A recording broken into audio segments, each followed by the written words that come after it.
Friends, तमारू स्वागत है मारा किचन में। आज આપણે બનાવીશું એકદમ ટેસ્ટી અને એકદમ હેલ્ધી એવું ગલકા અને અડદની દાળનું શાક। અને આ શાક જે છે તે ખાવામાં ખૂબ જ ટેસ્ટી લાગે છે। અને જો હા તમને મારી રેસીપી પસંદ આવતી હોય અને હજુ સુધી મારી ચેનલને સબસ્ક્રાઇબ ન કરી હોય તો પ્લીઝ સબસ્ક્રાઇબ કરો। તો ચાલો બનાવીએ એકદમ ટેસ્ટી અને હેલ્ધી એવું ગલકા અને અડદની દાળનું શાક।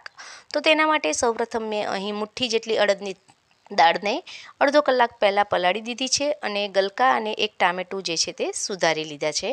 તો સૌપ્રથમ અહીં કુકરમાં આપણે 2 ટેબલસ્પૂન જેટલું તેલ ઉમેરી દઈશું અને તેલ એકદમ સરસ રીતે આ રીતે થોડું ગરમ થઈ જાય ત્યારબાદ તેમાં આપણે એક નાની ચમચી જેટલી રાઈ અને એક નાની ચમચી જેટલું જીરું ઉમેરી દઈશું અને રાઈ એકદમ સરસ રીતે ફૂટી જાય ત્યારબાદ હવે તેમાં આપણે ચપટીક જેટલી હિંગ ઉમેરી દઈશું અને હિંગ ઉમેર્યા બાદ હવે આપણે જે ગલકા અને ટામેટું સૌપ્રથમ કટ કરીને રાખ્યા છે તે અહીં ઉમેરી દઈશું અને ત્યારબાદ હવે આપણે મુઠ્ઠી જેટલી જે અડદની દાળ છે તેને પલાળીને રાખી છે તેમાંથી વધારાનું પાણી કાઢીને અહીં અડદની દાળને પણ ઉમેરી દઈશું।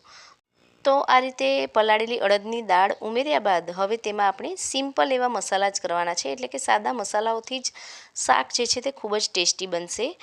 તો અહીં મસાલામાં એક નાની ચમચી જેટલી હળદર ઉમેરી દઈશું, એક નાની ચમચી જેટલું ધાણા જીરું પાવડર ઉમેરી દઈશું અને એક મોટી ચમચી જેટલો લસણવાળી લાલ ચટણી, એટલે કે લસણવાળી લાલ ચટણીમાં લસણનું પ્રમાણ થોડું વધારે રાખીશું એટલે શાકનો ટેસ્ટ જે છે તે ખૂબ જ સરસ આવશે।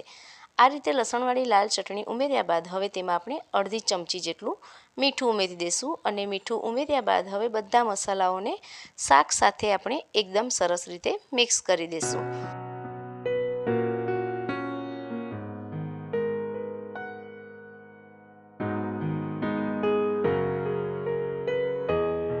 તો આ રીતે અડદની દાળ ઉમેરવાથી ગલકાના શાકનો ટેસ્ટ ખૂબ જ સરસ આવે છે।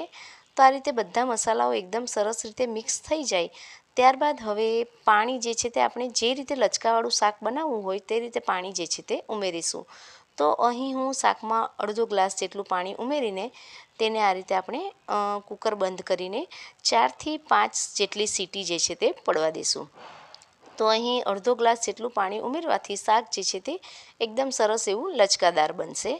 તો આ રીતે પાણી ઉમેરીને આપણે 4 થી 5 સીટીમાં જ શાક જે છે તે ખૂબ જ સરસ રીતે ચડી જશે, કારણ કે આપણે અડદની દાળને જે છે તે પલાળીને નાખી છે અડધો કલાક પહેલાં। તો અહીં આ રીતે 4 થી 5 સીટીમાં જ શાક જે છે તે ખૂબ જ સરસ રીતે ચડી ગયું છે અને શાક પણ એકદમ સરસ રીતે તૈયાર થઈ ગયું છે। તો અહીં તૈયાર છે ટેસ્ટી એવું અડદની દાળ અને ગલકાનું શાક। આ રીતે અડદની દાળ અને ગલકાનું શાક જો તમે ક્યારેય ન બનાવ્યું હોય તો એકવાર જરૂરથી ટ્રાય કરજો અને આજની આ રેસીપી જોવા બદલ તમારો ખૂબ ખૂબ આભાર। Thanks for watching.